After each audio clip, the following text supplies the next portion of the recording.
नमस्कार दोस्तों। तो आज हम पढ़ेंगे सिविल प्रक्रिया संहिता की धारा 33 निर्णय और डिक्री, जजमेंट एंड डिक्री। तो धारा 33 को पढ़ने से पहले हम इसे बेयर में पढ़ते हैं, उसके बाद इसे समझेंगे। धारा 33 बेयर में लिखा है कि न्यायालय मामले की सुनवाई हो चुकने के पश्चात निर्णय सुनाएगा और ऐसे निर्णय के अनुसरण में डिक्री होगी। अब हम समझते हैं इसका क्या मतलब है। तो इसमें लिखा है न्यायालय मामले की सुनवाई हो चुकने के पश्चात, यानी कि न्यायालय में मामले की सुनवाई हो जाने के पश्चात, हो जाने के बाद निर्णय सुनाएगा। न्यायालय के द्वारा निर्णय सुनाया जाएगा और ऐसे निर्णय के अनुसरण में, ऐसे निर्णय को अनुसरण करते हुए, ऐसे निर्णय को फॉलो करते हुए अनुसरण में डिक्री होगी। ऐसे निर्णय को फॉलो करते हुए डिक्री दी जाएगी। तो धारा 33 से हमें यह पता चलता है कि न्यायालय मामले की सुनवाई हो जाने के पश्चात, यानी कि मामले की सुनवाई हो जाने के बाद निर्णय सुनाता है और निर्णय को फॉलो करते हुए डिक्री जारी की जाती है। लेकिन निर्णय का जो लिखित रूप होता है उसे डिक्री कहा जाता है। निर्णय तो न्यायालय बोलकर सुना देता है, लेकिन जो निर्णय का लिखित रूप होता है उसे डिक्री कहा जाता है। अब हम धारा 33 के साथ आदेश 20 को पढ़ते हैं, क्योंकि उसमें भी निर्णय और डिक्री की बात कही गई है। तो आदेश 20 निर्णय और डिक्री। आदेश 20 का नियम 1 निर्णय कब सुनाया जाएगा इसके बारे में बात करता है। तो पहले हम इसे बेयर में पढ़ेंगे। आदेश 20 नियम 1 उपनियम 1 में लिखा है कि न्यायालय मामले की सुनवाई कर लेने के पश्चात निर्णय खुले न्यायालय में या तो तुरंत या इसके पश्चात यथासाध्य शीघ्र सुनाएगा, और जब निर्णय किसी भविष्यवर्ती दिन सुनाया जाना है तब न्यायालय उस प्रयोजन के लिए कोई दिन नियत करेगा, जिसकी सम्यक सूचना पक्षकारों या उसके प्लीडरों को दी जाएगी। तो आदेश 20 नियम 1 बात करता है कि निर्णय कब सुनाया जाएगा। उपनियम 1 कहता है न्यायालय मामले की सुनवाई कर लेने के पश्चात, यानी कि कर लेने के बाद निर्णय खुले न्यायालय में या तो तुरंत या इसके तत्पश्चात, या तो न्यायालय तुरंत निर्णय सुनाएगा या इसके तत्पश्चात, यानी कि या तो निर्णय तुरंत सुनाएगा या इसके तत्पश्चात, यानी कि इसके बाद यथासाध्य, यथासाध्य यानी कि जहां तक संभव हो, शीघ्र यानी कि जल्दी सुनाएगा, और जब निर्णय किसी भविष्यवर्ती दिन सुनाया जाना है, यानी कि जब निर्णय किसी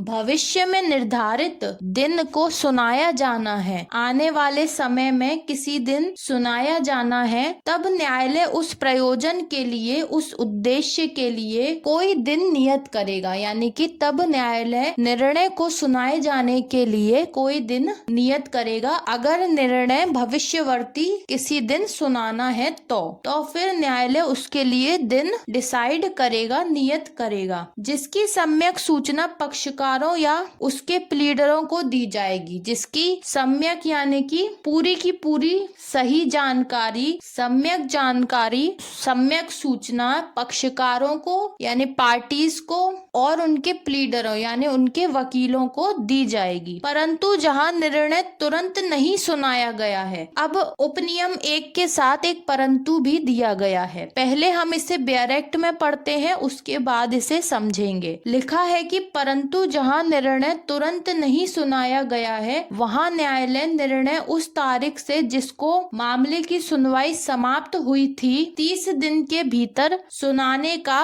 पूरा प्रयास करेगा। किंतु जहां मामले की अपवादिक और असाधारण परिस्थितियों के आधार पर ऐसा करना साध्य नहीं है, वहां न्यायालय निर्णय सुनाए जाने के लिए कोई भविष्यवर्ती दिन नियत होगा, और इस प्रकार नियत किए गए दिन की सम्यक सूचना पक्षकारों को या उनके प्लीडरों को दी जाएगी। अब इसके परंतु में लिखा हुआ है कि यदि निर्णय तुरंत यानी कि हाल ही के हाल में नहीं सुनाया जाता है, तो वहां न्यायालय निर्णय उस तारीख से जिसको मामले की सुनवाई समाप्त समाप्त हुई थी 30 दिन के भीतर सुनाने का पूरा प्रयास करेगा। इसका मतलब यह है कि अगर निर्णय तुरंत नहीं सुनाया जाता है, उसी समय नहीं सुनाया जाता है, तो फिर न्यायालय सुनवाई समाप्त होने की तारीख से लेकर 30 दिन के भीतर निर्णय को सुनाने का पूरा प्रयास करेगा। किंतु जहां मामले की अपवादिक और असाधारण परिस्थितियों के आधार पर ऐसा करना साध्य नहीं है। अब इसके बाद दिया है कि किंतु जहां मामले की अपवादिक यानी कि मामले में कुछ ऐसी अपवादिक परिस्थितियां हैं, कुछ ऐसे एक्सेप्शन हैं, कुछ ऐसी असाधारण परिस्थितियां हैं जिनके आधार पर 30 दिन के अंदर भी निर्णय सुनाना साध्य नहीं है यानी कि संभव नहीं है, वहां न्यायालय निर्णय सुनाने के लिए कोई भविष्यवर्ती दिन नियत करेगा यानी कि भविष्य का कोई दिन नियत करेगा। और ऐसा दिन साधारणतः उस तारीख से जिसको मामले की सुनवाई समाप्त हुई थी 60 दिन के बाद का नहीं होगा। किंतु ऐसा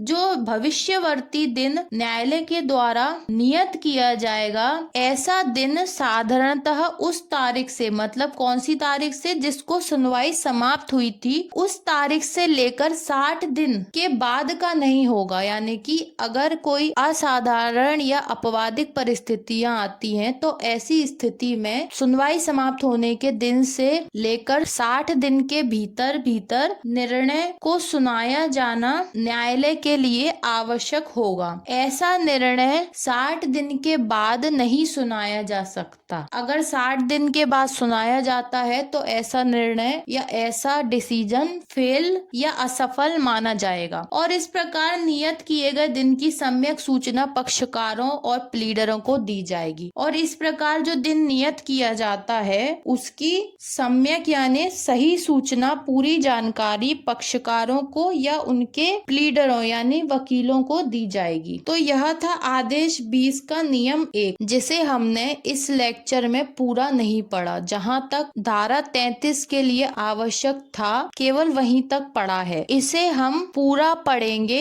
आदेश 20 के लेक्चर में। अब हम पढ़ते हैं आदेश 20 का नियम 6, डिक्री की अंतर वस्तु, यानी कि डिक्री के अंदर जो इंग्रेडिएंट्स होते हैं, जो कंटेंट्स होते हैं, यानी कि डिक्री के अंदर क्या लिखा जाता है, यह हमें बताता है आदेश 20 का नियम 6। आदेश 20 नियम 6 लिखा हुआ है डिक्री की अंतर वस्तु, कंटेंट्स ऑफ डिक्री। आदेश 20 के नियम 6 को पहले हम बेयरेक्ट में पढ़ेंगे, उसके बाद इसे समझेंगे। बेयरेक्ट में लिखा है कि उपनियम 1 डिक्री निर्णय के अनुरूप होगी, उसमें वाद का संख्यांक, पक्षकारों के नाम और वर्णन, उनके रजिस्ट्रीकृत पते और दावे की विशिष्टियां अंतर्विष्ट होंगी और अनुदत, अनुतोष या वाद का अन्य अवधारण उसमें स्पष्टतया विनिर्दिष्ट होगा। तो आदेश 20 का नियम 6 हमें बताता है कि डिक्री के अंदर क्या क्या शामिल किया जाएगा, डिक्री के अंदर क्या क्या लिखा जाएगा। उपनियम 1 में लिखा हुआ है कि डिक्री निर्णय के अनुरूप होगी, यानी कि जैसा निर्णय सुनाया जाएगा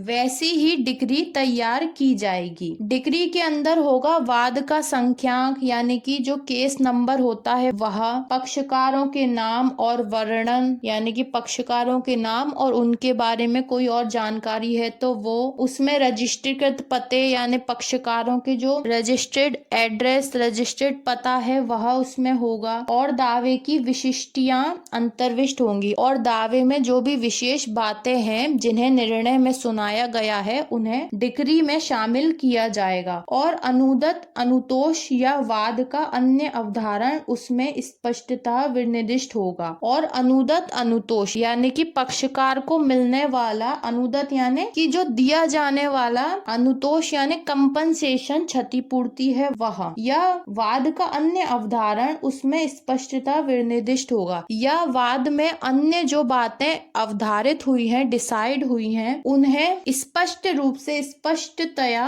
विनिर्दिष्ट किया जाएगा, उन्हें स्पष्ट रूप से स्पष्टतया डिक्री में विनिर्दिष्ट यानी बताया जाएगा। तो यह था आदेश 20 का नियम 6, जिसे हमने इस लेक्चर में पूरा नहीं पढ़ा। जहां तक धारा 33 के लिए आवश्यक था केवल वहीं तक पढ़ा है। इसे हम पूरा पढ़ेंगे आदेश 20 के लेक्चर में। इसके बाद आता है आदेश 20 का नियम 6 का डिक्री तैयार करना, प्रिपरेशन ऑफ डिक्री, जिसका उपनियम 1 कहता है कि यह सुनिश्चित करने के लिए हर प्रयास किया जाएगा कि डिक्री जहां तक संभव हो शीघ्रता से और किसी भी दशा में उस तारीख से 15 दिन के भीतर जिसको निर्णय सुनाया जाता है तैयार की जाएगी। तो नियम 6 का उपनियम 1 हमें यह बताता है कि यह सुनिश्चित करने के लिए हर प्रयास किया जाएगा, यानी कि यह बात निश्चित करने के लिए हर संभव प्रयास किया जाएगा कि डिक्री जहां तक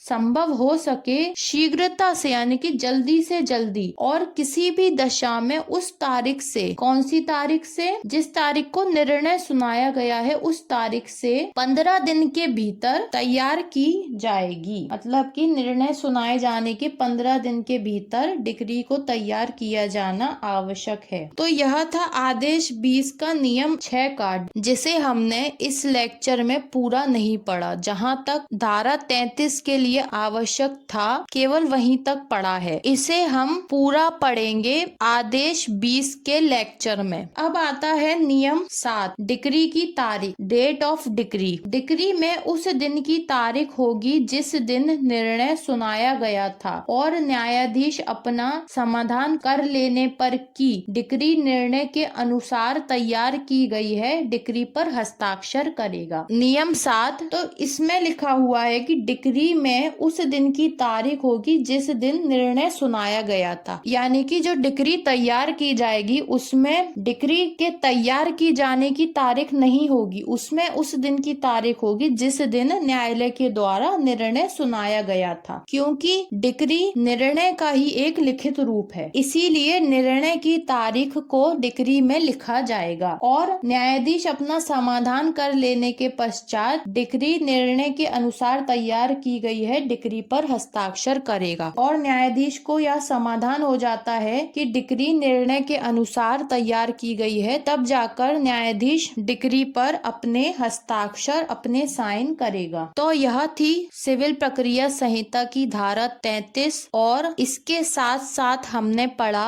आदेश 20 का नियम 1, नियम 6, नियम 6 का और नियम 7। अब मिलते हैं अगले लेक्चर में। धन्यवाद।